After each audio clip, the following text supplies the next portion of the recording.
tenet of the enduring disorder is the idea that there are powers in the world who don't propose an alternative order. They are just happy to disorder the world. The Qataris are the ones who are important in this conflict.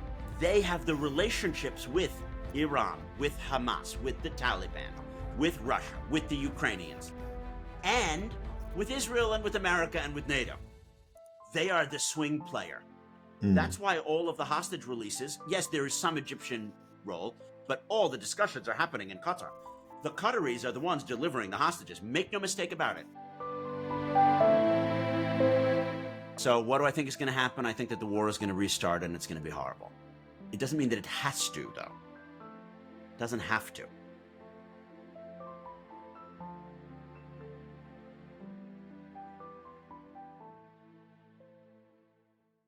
My guest today is Jason Pak, who's an acclaimed author and Middle East expert. Jason is the author of Libya and the Global Enduring Disorder, a seminal work that explores the intricate dynamics of post-Gaddafi Libya and its implications for the broader international system. He's also the host of the excellent Disorder podcast and a senior analyst for emerging challenges at the NATO College in Rome. With over 2 decades of research in the Middle East, Jason brings a unique perspective to understanding the complexities of the region's geopolitics, especially as it relates to the ongoing global challenges. This is Jason's second appearance on the show. We first spoke back in May of 22 in episode 55. That time, we explored Jason's excellent book and his concept of the global enduring disorder. You can find a link to that episode at the top of the show notes.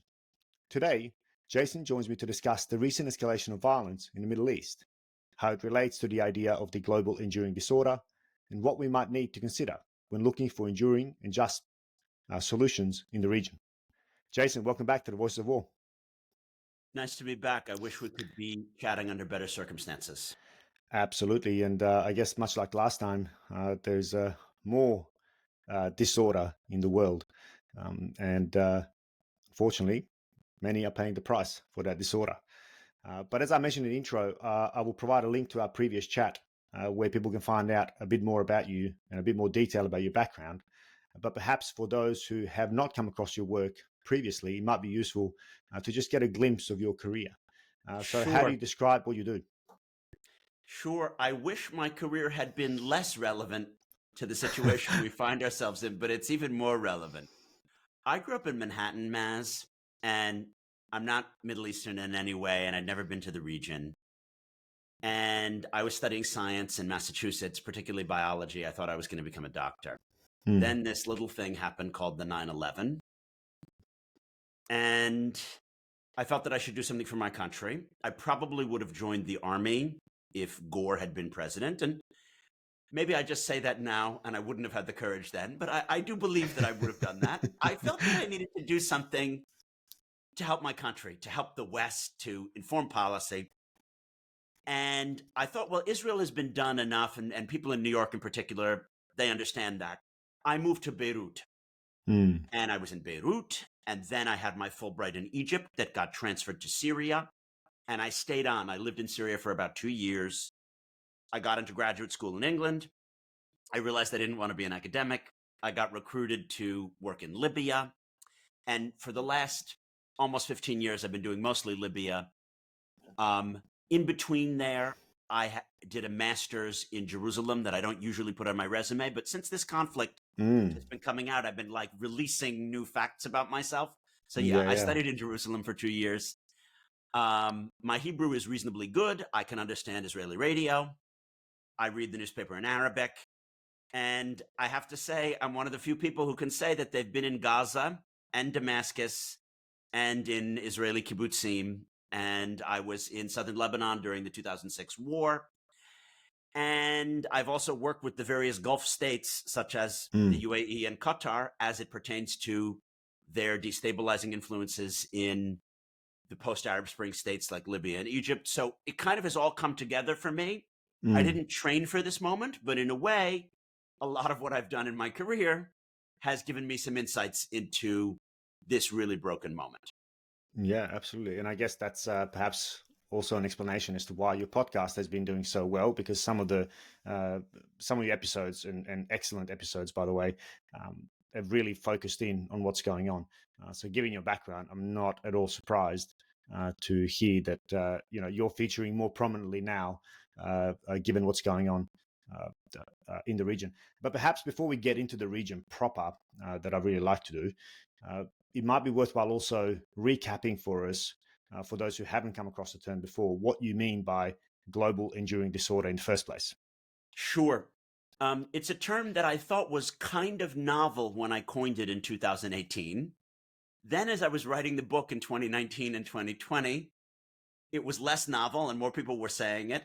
By the time it was published and there was the Ukraine war, it was totally obvious. And now I feel like every op-ed by Thomas Friedman is in some way referencing my concept. What do I mean? I had an inclination in my experiences working in Washington, D.C. during the Trump period that we were living through a novel historic era and that it wasn't the post-Cold War world anymore. The certitudes of that era of American leadership, of ever-expanding globalization, of the more internationalist candidate in American politics always winning the elections, of a bipartisan approach to certain foreign policy issues, that had all fallen apart. And that on the opposite side, the challenges we were facing were quite different than those of the Cold War or post-Cold War periods. So a key tenet of the enduring disorder is the idea that there are powers in the world who don't propose an alternative order. They are just happy to disorder the world. So as a contrast, the very simple one is to contrast Stalin with Putin. Both adversaries, both very evil and dynamic and genocidal and all that. But Stalin, he had an order in a box. Read your Lenin, read your Marx, do this, kill your dissidents, adopt these economic reforms, accept our Soviet advisors, and call yourself a socialist People's Republic. And any place from Cuba to Zaire to Ukraine could accept this. You sign up, and then in a shipping container, it says, join the Soviet system, do this. Putin, there is no Putinist economics. There is no, I want to conquer Ukraine, and then they are going to ideologically adopt the Putinist method of governance. Orban is a Putin ally, but he doesn't follow a Putin system. Putin was happy to promote Trump, but he doesn't have him do Putinist ideological or economic behaviors. Putin is just happy for there to be a lot of different disorder and different disordering and neo-populist movements, but he doesn't care that they're part of a system. It is just about promoting disorder. So what I was postulating before the war in Ukraine even started was that many actors like Orban, Trump, Putin, to some extent Boris Johnson, but definitely Brexit as a phenomenon, they don't propose an alternative order. They just propose an alternative disorder. And that this is novel to our historic period, because in the Cold War, it was a struggle between two kinds of order. Even World War II, even the Napoleonic Wars, there were struggles between different orders, usually an older or reactionary order and a new and sometimes totalitarian order. But the orders were fighting each other. I don't look at even China as an ordering power. I look at them as a disordering power. Certainly Iran and its proxies, Hezbollah, Hamas, these are disorderers. There's no Hamas plan for governance of Israel. They don't plan to win and impose a new order. They certainly didn't have a system in place on October 7th when they broke through. They just had a rampage. You know what I mean? So we need to contextualize that this historic period is unique in that the forces of order don't work together as well as they used to. The UN and EU and stuff don't work very well anymore. And then our opponents don't have an alternative order. So that's like the first bit of my concept. Yeah, that's really interesting. I mean, interesting on so many levels, because, if I was to push back, I could perhaps even say that aren't they maybe just reordering rather than disordering? So trying to reorder the, global order, or the Pax Americana, as we've come to know it since World War II. Is that perhaps what they're trying to do, rather than merely creating disorder? Because even disorder, one would assume, have to have some goal or an end state. So even if we use someone like Hamas, an absolute agent of disorder, especially right now. But there is an end state to that disorder, whether it's, as their charter states, the extermination or elimination of Israel as an entity, between the river and the sea, or something else, or whether it's the Islamification or the, jihadist kind of worldview. I don't know if that, I think yeah, you're of giving course. them too much credit. And I Hmm. can't prove it, but I would even say that the difference between ISIS and Al Qaeda is that Al Qaeda, they have a legitimate order, whether it's Sharia law or certain visions of like regime change, particularly in Saudi Arabia. And then ISIS Hmm. embraced violence for violence's sake. They were so brutal in Libya, particularly in Darna and then Sirte, that the local inhabitants just kicked them out. You know what I mean? Mm, It wasn't even functional as an order in and of itself. So mm, again, what I'm saying on this point is not provable, and the objections slash challenges that you raise are very, very valid, and I embrace them. All I'm postulating is for intelligent people like yourself or listeners in the Australian defense establishment to think about this as a lens, because mm, there's no one way of looking at the world. Is it capitalist versus communist? Is it mm, authoritarian versus yeah, democratic? No, those things are partially true. Is it right versus left? Is it woke versus traditional? I am proposing another lens of orderers against disorderers. And this mm, is not exclusively the lens that you should look at the world, but it isn't something that you shouldn't think about. It no, should be one absolutely. of the 10 things to think about. And I thought that I made a kind of novel contribution in that I'm trying to coin the post Cold War period as having this as a very salient dynamic. There Mm, were mm, orderers and disorderers in the Habsburgs. There were orderers and disorderers in the 30 Years' War and the Peace of Westphalia. So this is not new, but it may be slightly more salient since the invasion of Iraq and then the Arab Spring, and then the fact that Obama and then Trump more so began to withdraw from American overseas engagements. So, yeah, I see a mm. trajectory where this is a more salient dynamic than it had been previously. That's great, and it's perhaps even an extension to what we talked about in our first chat, because we did talk about the preeminence of US power in the world, and for those interested, I really recommend that episode. But maybe it's a good segue towards what we're seeing now in the Middle East, because I suspect you can also draw a link between that American withdrawal from the region and beyond to perhaps what we're seeing happen in Israel and Palestine at the moment. Well, when there was American hegemony in the Middle East, it was not used wisely to try to solve the Israel Palestine question. It promoted some of the more grandiose territorial ambitions of the Israelis, unfortunately, and it did not curb some of the more hateful, anti Semitic, anti Zionist, and frankly, conspiratorially anti colonial ambitions of certain Arab actors. So that American hegemony was wasted. Mm, We let our allies, be they Arab allies or Israeli allies, go to their extremes. Um, I think one president, if he had been in charge for 20 or 30 more years, would have solved it, and that's Bill Clinton. If mm. Bill Clinton had become dictator for life, and particularly if Rabin was not assassinated, we probably would have solved this problem. But other than that, the American presidents have mostly just let the worst impulses of their allies reign. Okay.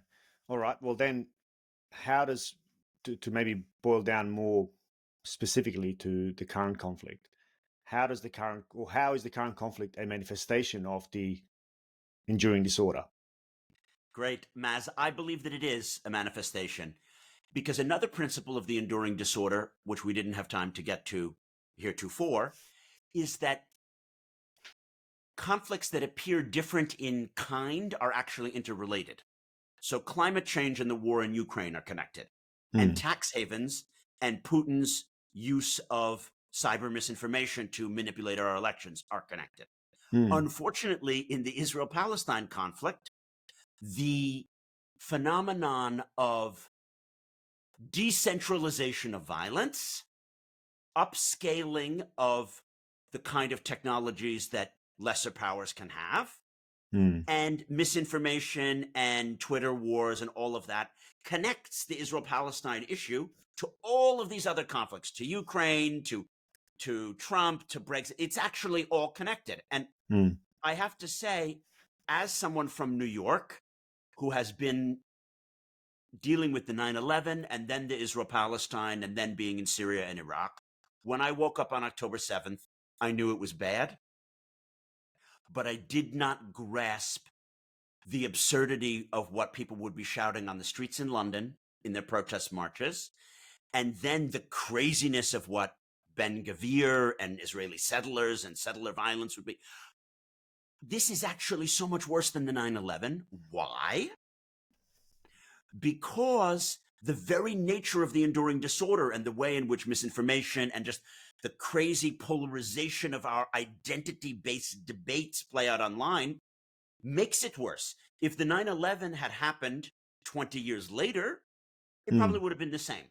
There'd be the same conspiracy theories and blah, blah, blah, blah, blah, blah, blah. But the 9/11 happened in a simpler time.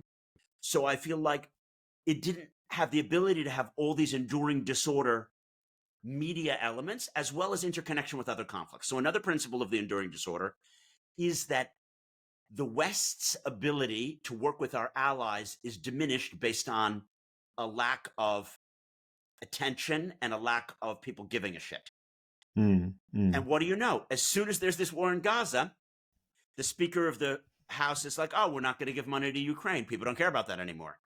And what do you know? Ukraine is off the headlines, and we're going to actually end up giving them less arms because we're giving some of them those arms to Israel. That's really dumb. The Israelis have enough arms. The problem with their conflict is not that they don't have like enough howitzers or of artillery pieces. I think that they need a lot of support and they deserve support, but they certainly don't need more bombs, and we shouldn't be giving them to them. But the enduring disorder is that all this shit is connected. It's all jammed up in one. It's what in Hebrew is called a balagan.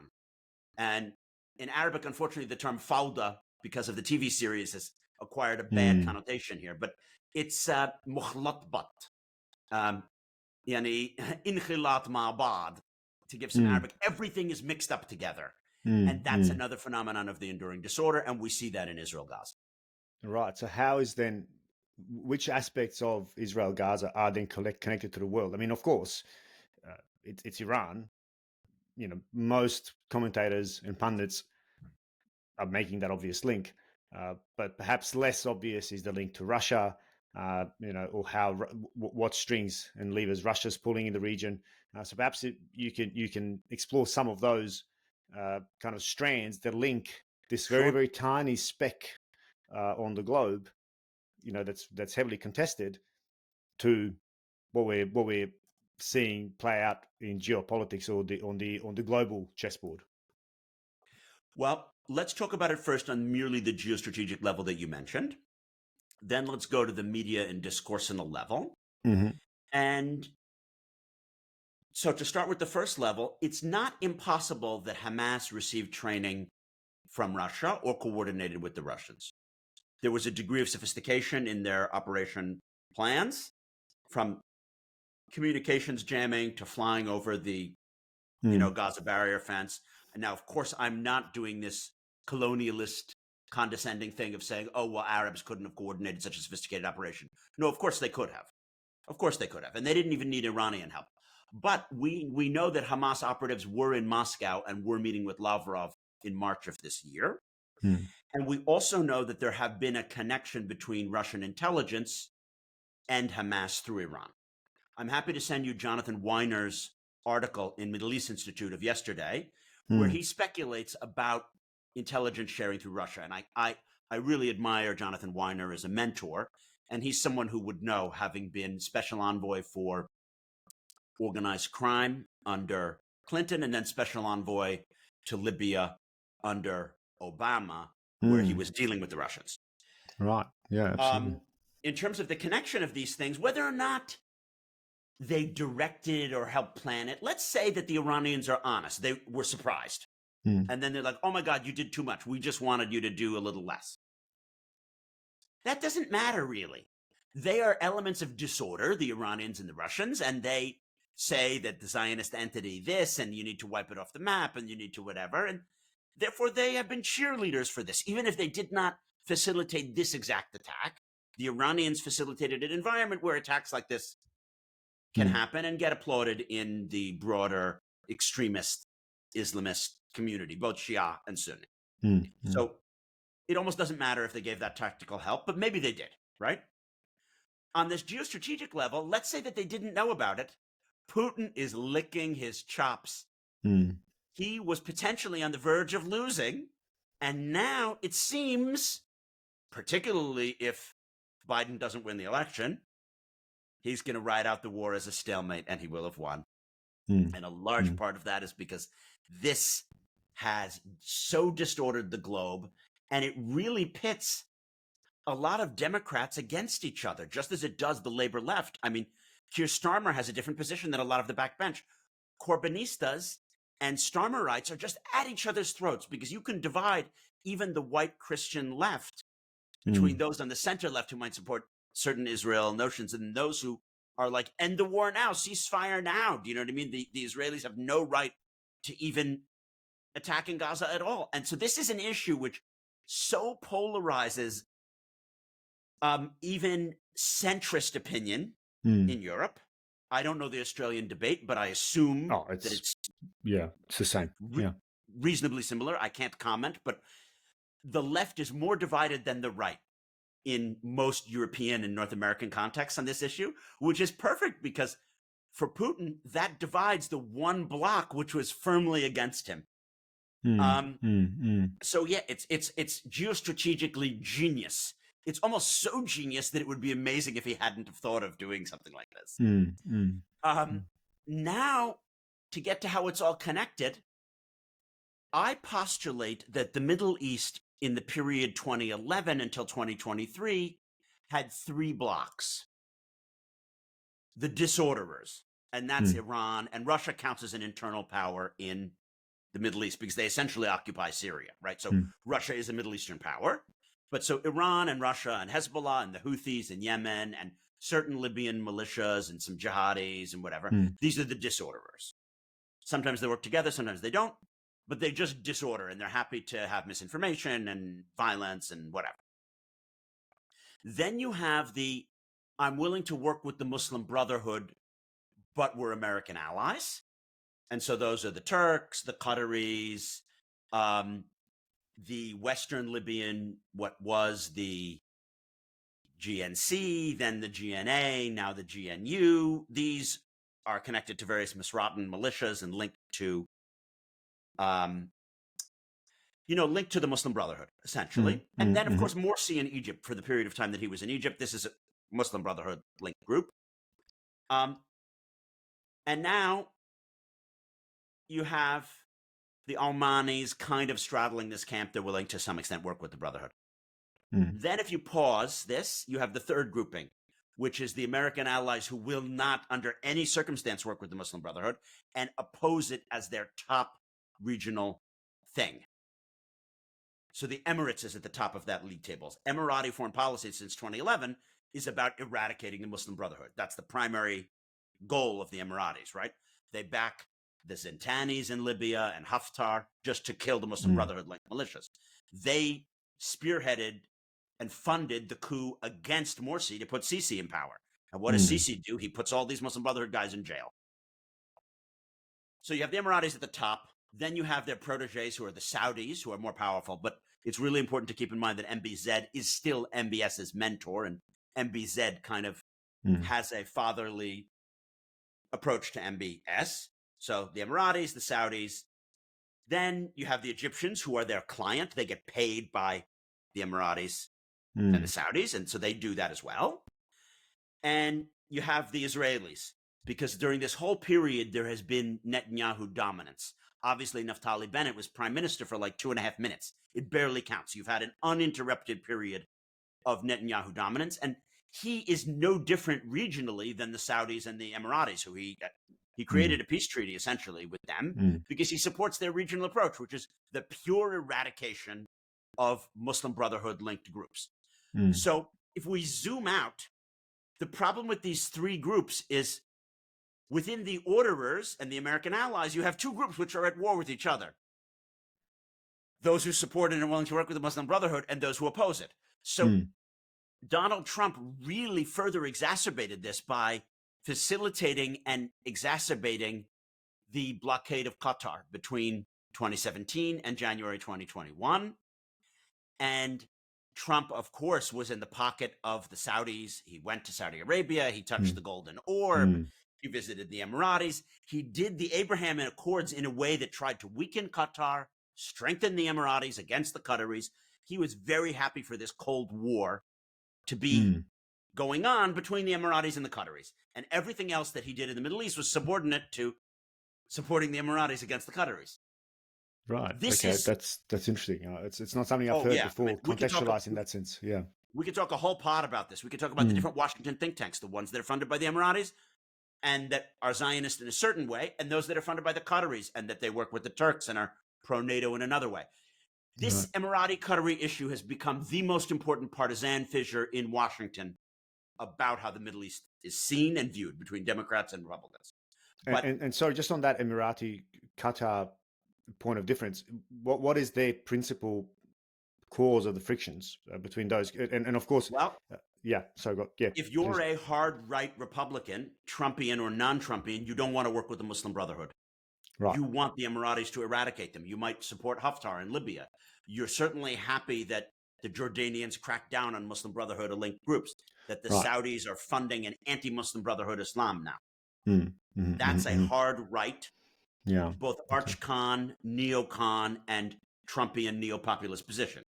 If you're a Democrat, you believe that people in the Islamic world have the right to vote for Muslim Brotherhood parties and that political Islamism is here to stay, and it's going to have a role in the governance and administration of a lot of the Islamic world.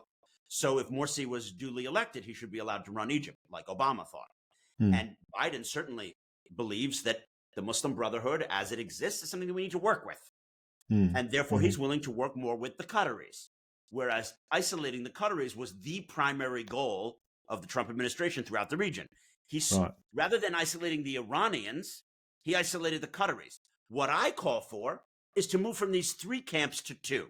You have to unite the pro-Muslim Brotherhood and anti-Muslim Brotherhood groupings of American allies, get them on the same page as orderers, and unite them against the disorderers. And I believe that we could use the war in Gaza. We can pivot to the solution, but that we could use the war in Gaza to get to that point. It's going to be a tough sell, as they say. But if we don't do it, we're divided against ourselves. It's like, remember at the beginning of the Ukraine war, or in the lead up to it, even better, in the lead up to it, the French and the Germans were like, no, we don't want to give an ultimatum. Olaf Scholz said, no, we will never raise defense spending, and we're not going to attack, even if they, we're not going to take away Nord Stream 2. And Biden said, no, you have to say that the Nord Stream 2 is off the cards if they continue to mobilize and put the troops on the, the Belarusian border with Ukraine and the Russian border with Ukraine. And Macron went to Moscow and sat at that long table with Putin. And Biden was like, don't do that. That just encourages him. So the West was divided. An Anglo-American camp which said, he's going to invade. What we need to do is say, if you do this, we're going to hit you so hard, deterrence. And then the Germans and French were like, no, let's have negotiations. Let's make nice. He's not going to invade. We've had this in the Middle East with other dynamics of having our allies divided against themselves. And you can't make coherent policy when your allies are divided amongst themselves. Okay, and I want to get to that prospect for peace, or one of the solutions that you put forward in your recent foreign policy article in a minute. But just before I assume too much, of myself, but also of our audience, it's the elephant in the room. You keep mentioning the Muslim Brotherhood as the key dividing feature in the Middle East. Can you give me a quick recap on the importance I just want to be of clear. I don't think that the Muslim Brotherhood is in reality the key dividing feature in the Middle East. Well, at least in narrative, then. That there has been a right-wing Republican and to some extent Tory and Emirati, Saudi, and Israeli view that this is the case. And as a result of this view, since the Arab Spring, people have been terrified that there's going to be Muslim Brotherhood takeovers in places like Syria and Libya. In Libya, it's the reason that we didn't give enough support. And in Syria, it's the reason that we didn't back the Sunni Islamists who were the only ones who might topple Bashar al-Assad. The groups that we worked with, like, I don't know, the Syrian Democratic Congress and that were so weak because the only people who had any power other than the Kurds, of course, I'm saying other than the Kurds, among Sunni Arabs, the only ones that had any power in Syria were different kinds of Islamists. But we were not willing to work with them because of this fear that, oh my God, they're Islamists, and that, when the dictator's gone, it's going to be even worse than Morsi. It's going to be a brotherhood-led regime. And so we just haven't been on the same page about this. And Trump, because of Jared Kushner's ties to the Emiratis and 666 Fifth Avenue, and let's not even get into it, but there is a multi-decade long connection between the Kushner and Trump organizations and the Emiratis and Emirati money. They were instantly put into this debate, and they adopted the Emirati anti-brotherhood position, hook, line, and sinker. And so they have just been pursuing the right wing of the Republican Party, and to some extent Boris Johnson. Like, keep in mind, you might have heard of Liz Truss's aide, who was a lobbyist for Haftar and a lobbyist for the Emiratis. The Emiratis have penetrated a lot of the right, and they pursue this anti-Muslim Brotherhood agenda that we can't work with any grouping in the Middle East who is Sunni and Islamist. I think that's insane because we need to work with all of the American allies together against the real threat, which is the Iranians and the Russians and Hezbollah and the Houthis and Hamas. So that's my view, but I'm a Democrat, so that's why I see it that way. Okay, that's so many strands that we could pick apart there, but I do want to focus on this article that you put out because I thought it was a really poignant article, and you provide some nuance, I think, that's lacking quite often in our discourse about the Middle East writ large, but particularly the current conflict between Israel and Hamas. I think it was titled "Qatar is the key to Middle East peace." So, firstly, I think you've set the context for us why you see Qatar as a unique player in the region, but perhaps explain for us why is Qatar positioned to usher in peace and stability and prosperity in the region as you view it. Great. So it's not like the Qataris are going to solve the problem single-handedly, but rather that they're like the swing state. You want to win an American election, you need to get either Ohio or Florida. Is Ohio or Florida more important than California or New York economically? No, obviously not. It's just that's the swing state. So Qatar, to my mind, and Turkey to a lesser extent, but the Qataris are the ones who are important in this conflict. They have the relationships with Iran, with Hamas, with the Taliban, with Russia, with the Ukrainians, and with Israel and with America and with NATO. They are the swing player. That's why all of the hostage releases, yes, there is some Egyptian role, but all the discussions are happening in Qatar. The Qataris are the ones delivering the hostages. Make no mistake about it. They allow the Mossad chief to fly there, and they parlay as honest brokers between the Mossad and Hamas. Who else can do that? The Emiratis can't do that. CIA can't do that. Even the Chinese can't do that. The Qataris have these relationships. The Qataris released the kidnapped Ukrainian boys that the Russians have, kidnapped in Donbass. The Qataris got the American dual nationals out of Iran in exchange for our releasing the Iranian prisoners. They are the swing player in the Middle Eastern system. Unfortunately, in the past, particularly under the former emir, they had a legacy of promoting not just Muslim Brotherhood linked groups, but jihadi linked groups. Not so great. And they were not necessarily a great player in Libya. It's kind of embarrassing. They supported a lot of jihadi linked and very extremist militias. But I blame that on the current emir's father. And even though the current emir has been in power since 2013, he didn't really find his feet for a while because he was surrounded by all of his father's advisors. His father abdicated rather than died. And that's a very difficult position to, if you're running one of these Gulf sheikhdoms, to just like switch policy 1 minute to the next, because your dad could replace you, or Mm, his mm, advisors, throw you in the Red Sea or whatever. mm. But if you look at it, there is a trend that they're gradually moving away from supporting those kind of groups, and they've been fulfilling a super interesting role, which is hosting the political wings of Islamist and jihadi movements so that the West can parlay with them. And I get really angry when people, particularly on the Republican or Zionist right, say, we should punish the Qataris. They host the Hamas leadership. The reason they host the Hamas leadership is in 2012, Obama asked them to. They never used to host the Hamas leadership, but when Hamas had its falling out with Bashar al-Assad because Assad was cracking down on Sunni Islamists, Obama sent an envoy to Qatar and said, please invite Ismail Haniyeh to come to Doha so that you can keep him in a golden cage in a 5-star hotel, because it might be useful for us to be able to talk to him. Hmm. So the reason that they have this role is we asked them to. They're not busy funding Hamas. We and the Israelis said, we're not going to fork up $1 billion to replace all the infrastructure that Operation Protective Edge blew up in 2014. Mm. That was the last Gaza-Israel war, 2014. It's called Protective Edge. Does the American taxpayer want to pay for that? No. We got the Qataris to pay for it. So then you can't, as many on the right do, say, look at those stupid Qataris. They're busy funding Hamas. It's like, no. We, the American and Israeli taxpayer, decided to not pay for this. And we asked the Qataris to donate the money to fix this infrastructure. But hasn't Israel even given money in support of that? I mean, in support of funding Hamas indirectly through Qatar? Yes, and that I don't support. That's a Netanyahuism. Hmm. So The that's whole the kind of part. keeping the split between the West Bank and Gaza, diminish Netanyahu is a cynical cohesion, actor, etc. Matt. He's Yeah. like Trump.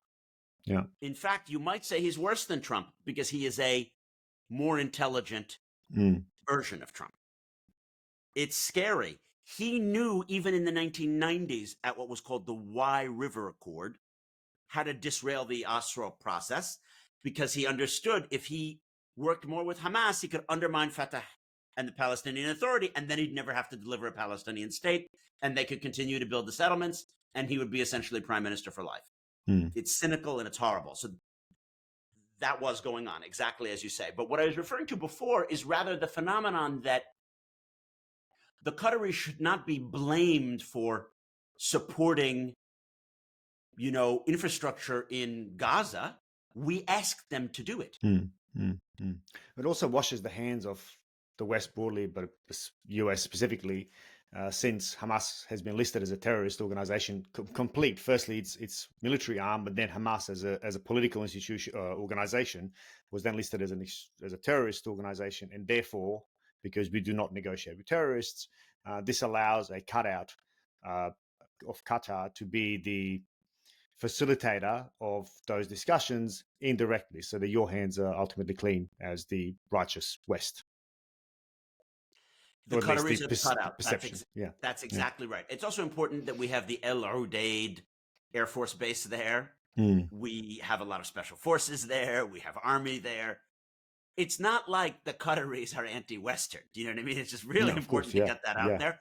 What the problem is that they have funded some destabilizing actors, and they have this proxy fight against the Emiratis and the Saudis. I believe we can work with the Qataris, get everyone on the same page, and work together to have post-war governance of Gaza. It's very interesting. Today, as we're speaking, Ehud Olmert, the former Israeli prime minister, published an article in Haaretz calling for a NATO force to do peacekeeping and administration of Gaza after the war. I don't hate this idea, but I don't love it, because it's white, mostly Christian troops in Gaza in an overtly neo-colonial relationship. I would argue it isn't really neo-colonial. It'll just be a trusteeship. It'll be a UN resolution and peacekeeping, but it's still not a great idea. It's not a good look, at the very least. What I would like is to have a Saudi, Emirati, Qatari, and Egyptian force controlling the borders, teaching in the schools, making sure that there isn't the insane anti-Semitism in the school books that has been until now, and making sure that there are not so many dual-use items that are going into Gaza, making sure that the tunnels aren't rebuilt, and then also taking some pride in it and funding scholarships. You know, you do really well in high school, you can go study in the Gulf. You do really great in university, and we fund your studies in Europe. That kind of stuff. And that's my solution, is a medium-term trusteeship for a pan-Arab condominium for Gaza, which then culminates in elections. And it has as a precursor to it, the Israelis have to acknowledge that Gaza is completely Palestinian and that the Palestinians have sovereignty there, and that the West Bank has Palestinian sovereignty with minor territorial swaps, and that there'll be no new settlement activity. And if they don't acknowledge that, then they don't get this Arab help in, rebuilding and securing Gaza and taking the occupation off their hands. And I think that's a key point, because I think, firstly, we're talking about post-war, so we don't actually know how this war ends. It will end at some point. All wars do end. But we also need to address some of the root causes that have brought us to where we are. So not necessarily Hamas per se, but even Hamas didn't exist in a vacuum. It's a product. It sustains its life, on the oppression of Palestinians, etc., despite the fact that it might have completely other goals or destabilizing goals, or there might be a proxy for Iran/Russia. But in its narrative, it fuels a Palestinian, or it's fueled by Palestinian resistance, wish for freedom, end of the oppression, end of apartheid, etc., all the settlements.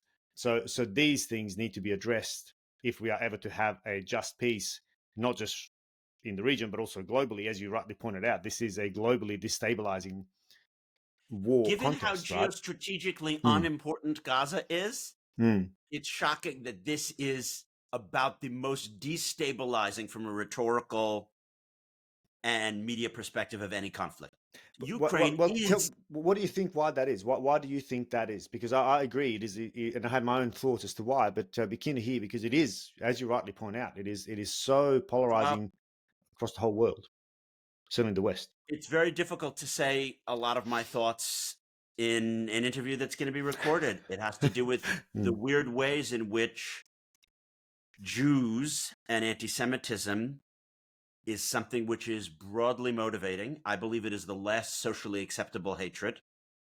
It's not acceptable really to hate on blacks and Hispanics. People do, but they are embarrassed to do it, or they conceal that they do it.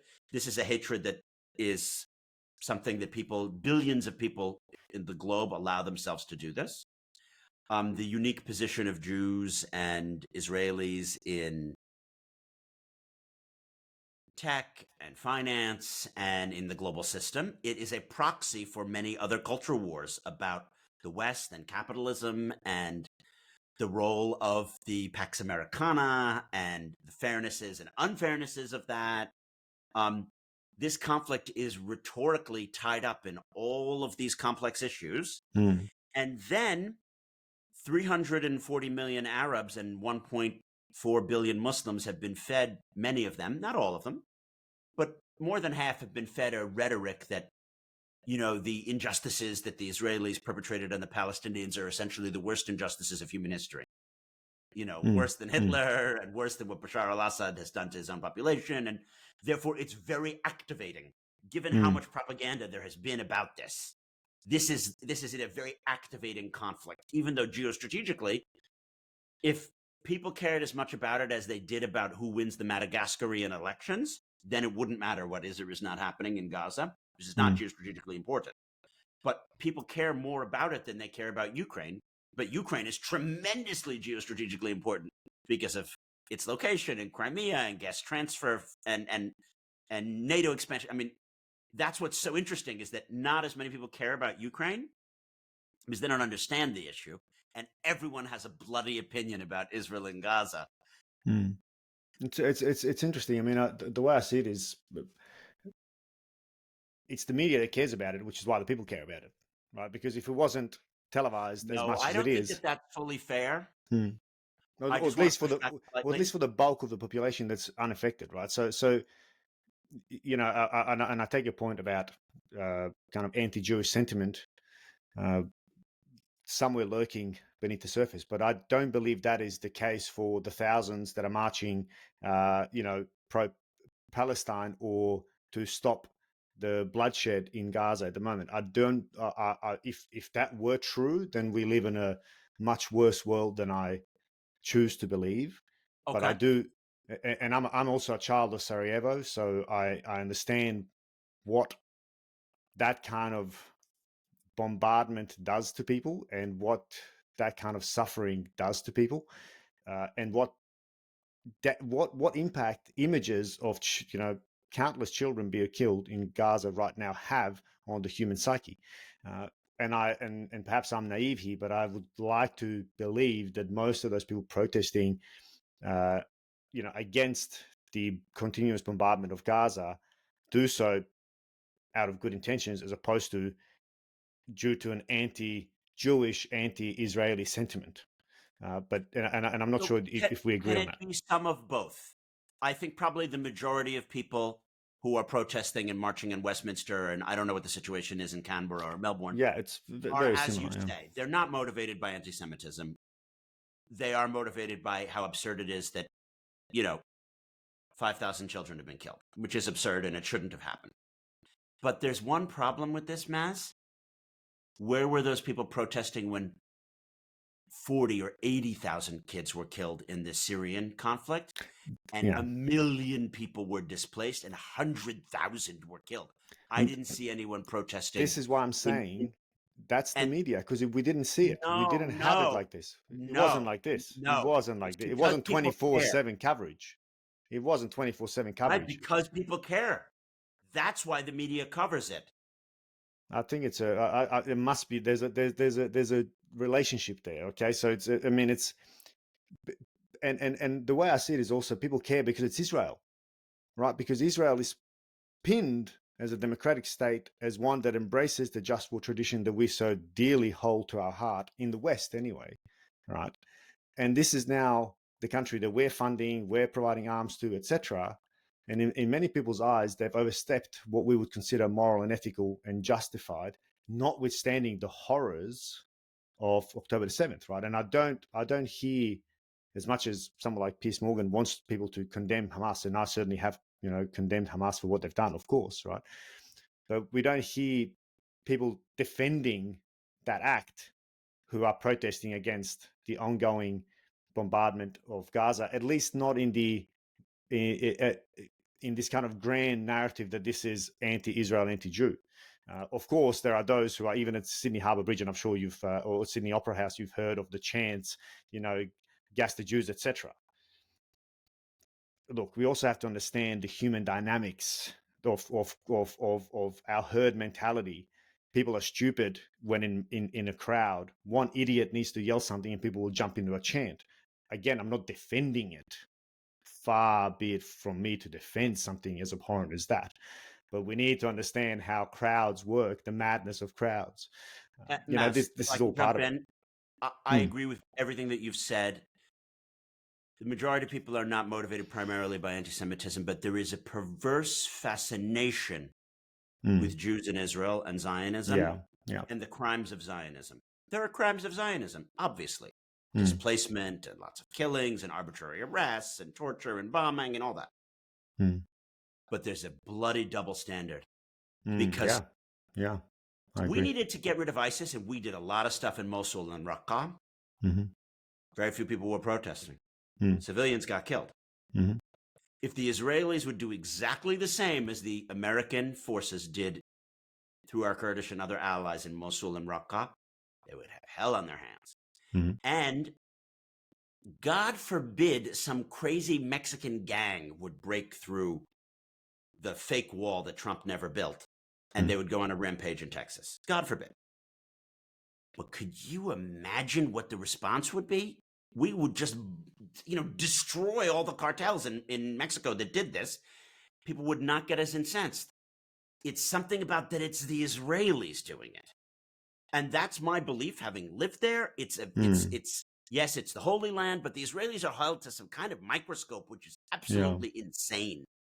They don't do themselves any favors, though, because they have nutcases in the government, and Netanyahu is a cynical bastard who's willing to work with Orban and other anti-Semites to promote his cause. And I'm not defending anything about Israeli policy. I'm talking about this bizarre obsession that before you cast blames about how neo-colonialist and settler colonialists, these Israelis are, you have to realize that Australia and America are settler colonial of course societies where we've wiped out their locals, right?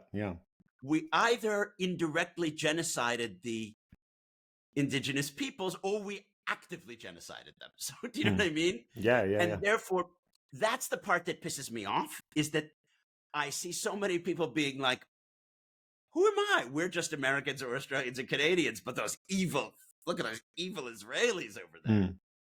I guess the difference is that it's happening today, right? And again, there seems to be again a double standard. But Iraq and Mosul and whatever just happened 2 minutes ago, and I guess that there are some differences in kind here, but there is a degree of hypocrisy. I couldn't agree more. I agree, and I agree. Like to use all that energy to support the Benny Gantz and Yair Lapid, and then the moderate Palestinian leadership, not washed up guys like Abu Mazen, and to support our Arab allies. But all of this criticism and it's genocide and it's baby burning and it's whatever, missing the point. We've got to have a solution. Otherwise, the world is just going to be tearing itself apart and we're stuck in this enduring disorder. Yeah, I agree. And I do agree with what you're saying, that there's something peculiar about Israel. I mean, in my mind, I do see it as Israel is, one of us. When I say one of us, one of the Western liberal democracies, or that's how it's, pitched as, and that's how we, have come to know it. Also, America, Australia, Canada, France are some of the biggest expat populations of Israelis and Jews, or the biggest pockets of Jewish populations globally. So it's unsurprising that this features and trends quite prominently in those countries. Therefore, the West. All of these things, I think, come into play, but it doesn't, as you rightly point out, it doesn't bring us any closer to a peaceful and just solution, which is where your idea about Qatar comes into play. I believe that this is an unsolvable rhetorical problem. The wrongs to the Palestinian people will essentially never be solved, and the historical wrongs to Jews from the Roman expulsion in AD 70 to the Holocaust will never be solved. And therefore, it's like, we're really sorry, Palestinians, and we're really sorry, Jews and Israelis. You're never going to get what you want. And therefore, we've just got to move past it. And for me, the way to move past it is to acknowledge that there's Palestinian sovereignty over a Palestinian state and Israeli sovereignty in an Israeli state. And they both have to be equal, and good fences make good neighbors. I would go directly to that if you could, but you can't, because the Palestinian state would need to, be demilitarized and have a different tradition and not have these jihadi groups running a part of it and whatever. So what I propose is a medium-term way to get us to there. And the only way that can be done, to my mind, is to internationalize.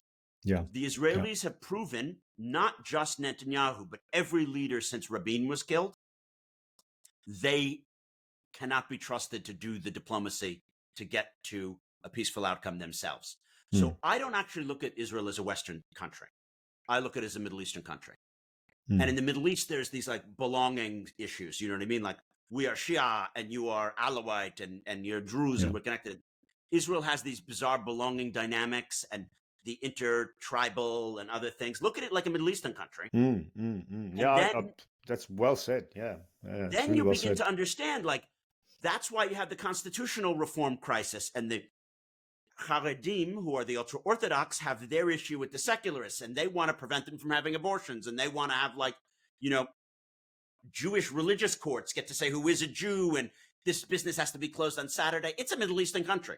And it has all these fissures in it. We, in the West, but working with our non-Western allies, need to have an international process. That Israelis and Palestinians cannot solve this. And the Bill Clinton approach would have worked if it lasted enough years. But we've then essentially backed off and let them, let them get crazy and make settlements and kill each other and, let them receive Iranian funding. No, that's got to end. And we have willing allies. I think that one of the things that's better now than under the Clinton period is the Gulf states have really come into their own. The Gulf states went from being, nowhere to being small powers to now being medium powers. The UAE has less than 1 million nationals and 10 million people residing in the territory. But it's a medium power globally. The UAE punches at the weight globally of like the Scandinavian countries or like, I don't know, in certain instances, Canada. How has it done that? Because given this the size, and as you said, it's such a massive expat population. How's the Emirates become what it is, and then how do you cross this divide between the UAE and Qatar that you've well, pointed both out? the Emiratis and the Qataris and the Saudis have become medium powers. One, they have a huge amount of disposable cash that they're willing to fund think tanks, fund political campaigns, fund researchers. They all have top-notch research institutions in their countries. Right. And they're extremely important in funding American and British political campaigns. After the Russians, the Emiratis were the most important, kind of surreptitious influencers of our election. Interesting. Emirati money is enormously important in funding the Tories and the Republicans in the US. The Qataris are not as direct in their funding of Democrats, but they're very important in how they fund the global left. Huge amounts of money to research institutions and universities, probably among non-Western countries funding American and British universities. The Gulf countries do the most. Then they have cultural capital. I mean, they own a lot of the most important British and French football teams. And those are beloved institutions, not for me, because I don't like European football, but those are beloved institutions for a lot of people. So the amount of soft power, you don't see Canada owning tons of English Premier League football teams, but the Gulf countries do. So, I mean, their medium power status extends to even things like sports. The Qataris just had the World Cup. They fund a lot of movies. So American Hollywood movies are funded by Gulf countries. And then they have trained up a very elite core of diplomats who are willing to do mediation and that kind of stuff. So, yeah, these are players now. And what I say is great. You want to be able to own Paris Saint-Germain? You want to have your opponents getting to own Man City and Nottingham this and whatever. I don't even know which ones they own. Well, now you've got to take some responsibility in the global system. And we'd like you to take this responsibility in your backyard by rebuilding the Palestinian infrastructure, controlling the borders there, and making sure that some craziness like this never happens again. Okay, so why haven't they done that? I mean, if it's in their interest, I guess, and if I'm reading between the lines, it is in their interest. This return of some enduring order within their region is in their interest, because they also, I mean, what you're describing there is the pinnacle of irregular warfare, right? The extension of politics through war, but also war via other means of grey zone warfare or irregular warfare. So, whether it's supporting criminal gangs or buying football clubs where you're securing cultural capital, this is perhaps an extension of their influence, therefore, their regular warfare means. And we know that small nations, the way they get onto the kind of on that middle stage of becoming a middle power is through grey zone warfare, irregular warfare, etc. So why haven't they already tried to solve this problem? Because it's in their own interest. Well, it's not as directly perceived in their interest as maybe it should be. Right. The Emiratis' grey zone warfare is funding Haftar to fight against Qatari-funded Misratan and Tripoli militias in Libya. That they perceive in their interest, and they just fight it out. Yeah, right. This is a much more longer-term play, which is that they need to realize that they want to live in an ordered world, and that the Emiratis will never defeat Qatari proxies entirely, and the Qatari proxies will never defeat Emirati proxies entirely. You've got to live with each other. and that the real enemy is Iran and Russia. And I think that they're open to this realization, but it's taken a long time. And they have, not a mature diplomatic presence globally. MBS is younger than me. MBZ has only been a world player for 10 to 15 years. The Qatari Emir has only been in power for 10 years. So they're getting to this realization, and we've never given them a role. I think that we've condescended to them, unfortunately.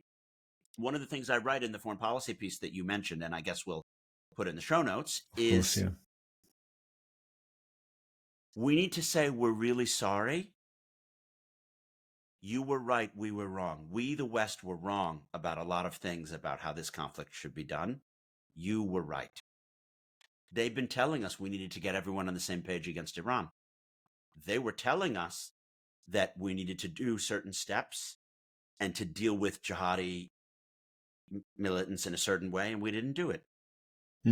So we need to say, we're really sorry. We need to be partners with you guys. And you can get the credit for bringing peace to Palestine and get the great conference where Biden shows up in your capital. Biden is in a lesser position. He walks up the stairs to shake the hand of the emir, who will be the one who makes peace. It's really important when we think about the role of the Qataris. The Qataris have delivered the hostages. This puts the Qataris in the position of Raoul Wallenberg or other righteous Gentiles who in the Holocaust delivered Jews from being slaughtered. The emir did this. This is not being presented enough in the media this way. No. I mean, every time you, at least over the last couple of days, and we're obviously now coming to the end of the now extended pause, you do see that it's Qatar and Egypt supported by the US, and even the Israelis. When the Israelis present it, it's they thank the US for their role. So the role of Qatar appears to be diminished. Not only that, but it's not worded as they saved these Jews' lives. But they did. They did. And I think that that is extremely relevant, and we need to build new narratives here, all of which is to incentivize the Qataris and the Emiratis to work together, that they can try to bring peace to Palestine, and that they can help in this medium-term period, because you can't get directly to elections in Gaza. It's not like we can force the Israelis to leave and then have a Palestinian election and they're going to be self-governing in 2024. That's a joke and a half. Do you know what I mean? There would be infinite clan warfare. Hamas would have a resurgence. It would just be a complete chaos. Much worse than Libya. And look what happened in Libya when you rushed to elections. So they need a mandatory trusteeship. And I don't think that we can deliver it. If there was a different world than the one we live in, Ehud Olmert's plan could work. NATO can go in there. I don't see that. And the difference between what I'm proposing and what Thomas Friedman and Bret Stephens and other mostly centrist and center-left American Jewish commentators are proposing is that they propose a version that doesn't include Qatar. They say, well, the Qataris are tainted with Hamas, the Qataris are too close to the Islamists, blah, blah, blah. Let's just let the Emiratis and Egyptians run it. And I'm like, no, that won't work, because if you leave the Qataris on the outside, they're not going to be able to bring the Islamists along to accept this. We need to reformulate a new kind of Sunni Islamism, which is non-jihadi, which is more like a Madkhali Salafist approach, like what the Saudis are about, which is quietist Salafism. And I don't see that happening without Qatari leadership.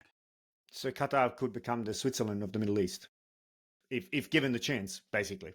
Well, no, it's more than the Switzerland of the Middle East, because the Swiss don't lead global initiatives. I guess they facilitate them, right? Yeah. It's more like a swing state, like an Ohio or a Florida, in being the one that makes the whole thing happen. Yeah. I guess maybe then more like Norway, where Norway actually does the negotiation. They facilitate the thing. They're more like Norway than like Switzerland. Interesting. Noting our time and the many strains that we could pick up on, I just want to throw the floor across to you for a last comment, perhaps focusing on how do you see this unfolding, given that we're not at the end of the war yet. What are you most concerned about, and perhaps what are you hopeful of, to get to hopefully something like you're suggesting? Well, to be honest, Maz, I'm not hopeful. I've been doing this career long enough. As bad as you think it is now, it can always get worse. I never thought something like the October 7 could happen, and then it happened. Then I thought the Israelis would overreact, but I never thought they would overreact as bad as they have. I understood that there was going to be Palestinian suffering, but there's even worse Palestinian suffering and more insane, just destruction than was even needed. So what do I think is going to happen? I think that the war is going to restart and it's going to be horrible. It doesn't mean that it has to, though. It doesn't have to. So the war is going to restart. What I'm hoping for is that the Israeli right-wing settler nutcases, Ben-Gvir and Smotrich, will be upset that the war has not been sufficiently brutal and displaced sufficiently many Palestinians. They'll quit the cabinet. Netanyahu will replace them with Gantz and maybe even Yair Lapid. Then the fulcrum of Israeli politics will have really moved to the center-left. And at some point, hopefully, they can get rid of Netanyahu. And if they can get rid of Netanyahu, then we have an Israeli partner, which I think can work with the kind of things I'm saying. I hope Biden gets that if he doesn't do well on this, he's not going to win the election. He's got to somehow solve the Ukraine and Israel-Palestine, Israel-Gaza stuff, and choose a different VP than Kamala Harris, or he's not going to win. So he's got to ditch Harris. He's got to solve these issues. And I think that maybe he could do that. It's unlikely, but he could.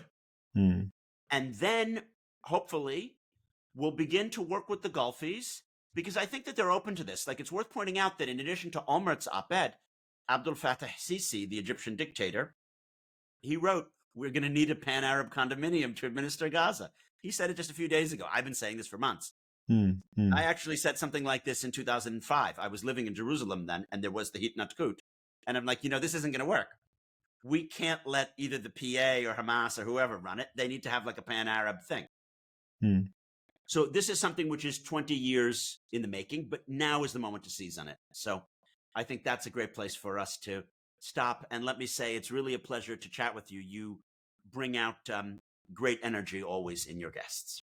That's wonderful. And on that note, Jason, thank you for returning to the Voices of War. And I look forward to hosting you again in the future, because your insights are always many and varied. And I do like the way you can weave in the kind of macro, the geostrategic, to the very kind of local, as we should be doing. So thank you very much once again for your time.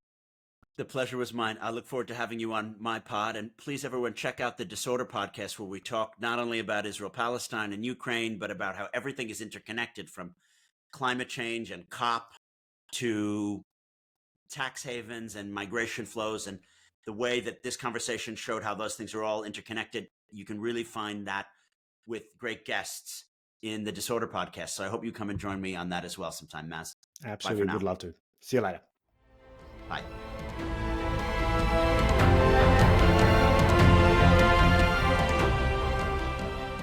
Thank you for listening to another episode of The Voices of War. And since you got this far, please take a moment to like and review the show wherever you get your pods. Thank you, and until the next time.